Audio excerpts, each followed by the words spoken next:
Welcome guys in my channel Gufran's English and English blog. Friends, when we used to speak English, then we commit a very grammatical mistake, and it is very common grammatical mistake. I mean, we don't know where you have to use maybe and might be, and where we have to use might have been and may have been. तो आज दोस्तों मैं clear करूँगा कि may be और might be का use हम कैसे करते हैं और कहाँ करते हैं और क्यों करते हैं, और माइट हैव बीन और मे हैव बीन का यूज़ हम कब और कहाँ करते हैं। तो प्रेजेंट दोस्तों आओ डिस्कस करते हैं पहले पार्ट में प्रेजेंट टाइम। देखो, अगर प्रेजेंट टाइम में खड़े होकर प्रेजेंट सिचुएशन या प्रेजेंट में घटित होने वाली घटनाओं के बारे में अगर हम बात कर रहे हैं तो मे बी या माइट बी का यूज होता है। प्रेजेंट में खड़े होकर प्रेजेंट के बारे में अगर हम बात कर रहे हैं तो मे बी और माइट बी का यूज होता है। लेकिन अगर प्रेजेंट में खड़े होकर पास्ट टाइम में घटित होने वाली घटनाओं के बारे में अगर हम डिस्कस कर रहे हैं तो वहाँ माइट हैव बीन और मे हैव बीन का यूज होता है। प्रेजेंट में खड़े होकर पास्ट के बारे में अगर बात कर रहे हैं तो माइट हैव बीन और मे हैव बीन का हम यूज करते हैं। तो दोस्तों मैं पहले पार्ट 1 वीडियो में मैं यूज ऑफ मे बी और माइट बी डिस्कस करूंगा, यानी प्रेजेंट में खड़े होकर प्रेजेंट के बारे में बात कर रहे हैं तो present use of may be और माइट बी का डिस्कशन हम करेंगे अभी फ़िलहाल। तो दोस्तों ये सब्जेक्ट स्केलेटन इसका होता है सब्जेक्ट प्लस माइट बी या मे बी प्लस ऑब्जेक्ट, ठीक है। अब देखो यहाँ पे अगर हम उस घटित होने वाली घटना प्रेजेंट में खड़े होकर और प्रेजेंट में घटित होने वाली घटना के बारे में अगर हम 50% से ज़्यादा श्योर हैं तो मे बी का यूज होगा, और 50% से कम श्योर हैं तो माइट बी का यूज होगा। और अब हमको ये डिसाइड करना है कि जो जिस घटना के बारे में मैं डिस्कस कर रहा हूँ उसमें मेरी सियोरिटी कितनी है। अगर सियोरिटी ज़्यादा होगी और 50% से ज़्यादा सियोरिटी होगी तो मे बी का यूज करेंगे, और अगर सियोरिटी कम होगी और 50% से कम होगी तो माइट बी का यूज करेंगे। जैसे एग्जांपल, हो सकता है वो कमरे में हो। अगर हम श्योर हैं कि नहीं वो कमरे में ही है और 50% से ज़्यादा श्योर हैं तो यहाँ पे क्या होगा, he may be in the room. लेकिन अगर हम श्योर हैं कि 50% से कम सियोरिटी है कि वो कमरे में है तो हम माइट बी का यूज करेंगे, ठीक है। तो सियोरिटी अगर 50% से ज़्यादा होगा तो मे बी का यूज करेंगे, और 50% से कम होगा सियोरिटी तो माइट बी का यूज करेंगे। तो क्या होगा, सब्जेक्ट यहाँ पे क्या हो गया ही, फिर मे बी, और ऑब्जेक्ट यहाँ पे हो गया रूम। तो he may be in the room अगर हम 50% ज़्यादा श्योर है तो, और he might be in the room यानी हम अगर कम श्योर हैं तो 50% से कम सियोरिटी है तो। उसी तरह अच्छा इस तरह के स्टेटमेंट का शुरुआत कैसे होता है, हो सकता है या शायद।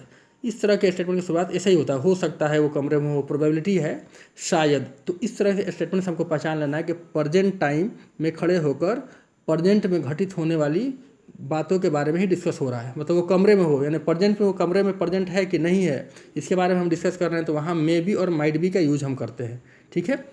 और अगर पास्ट में खड़े होकर प्रेजेंट में खड़े होकर पास्ट में घटित होने वाली घटनाओं के बारे में डिस्कस करेंगे तो वहाँ हम use of might have been और मे हैव बीन करेंगे। तो पहले इसको क्लियर कर लेते हैं। और दूसरा स्टेटमेंट, शायद वो गायक होगा।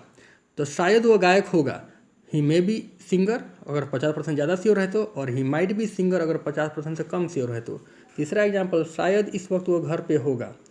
तो प्रेजेंट सिचुएशन में खड़े होकर प्रेजेंट के बारे में हम बात कर रहे हैं तो इसमें क्या होगा, ये स्केलेटन इस्तेमाल होगा। अगर हम 50% से ज़्यादा श्योर हैं तो he may be at home right now. अगर 50% से कम श्योर हैं तो माइट बी का यूज होगा, ही might B at home right now, ठीक है। क्लियर दोस्तों, तो आप इसका स्क्रीनशॉट ले सकते हैं, आप मैं यहाँ पे दे रहा हूँ, आप स्क्रीनशॉट यहाँ ले सकते हैं।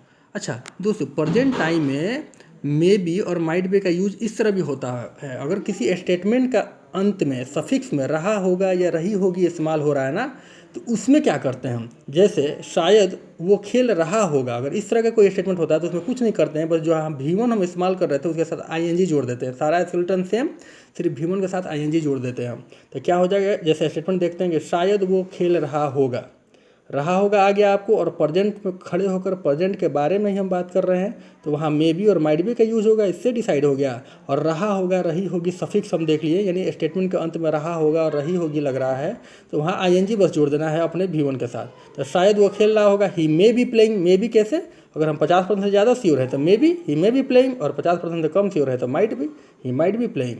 हो सकता है इस वक्त वो खेल रहा होगा, इस तरह का भी स्टेटमेंट हमको दिखेगा। तो देख लिए, हो सकता है इस वक्त यानी प्रेजेंट में खड़े होकर प्रेजेंट सिचुएशन के बारे में बात कर रहे हैं तो यहाँ पे मे बी और माइट बी का यूज होगा, इससे हम डिसाइड कर लिए। और रहा होगा रही होगी से डिसाइड कर लिए कि ING लगेगा V1 के साथ।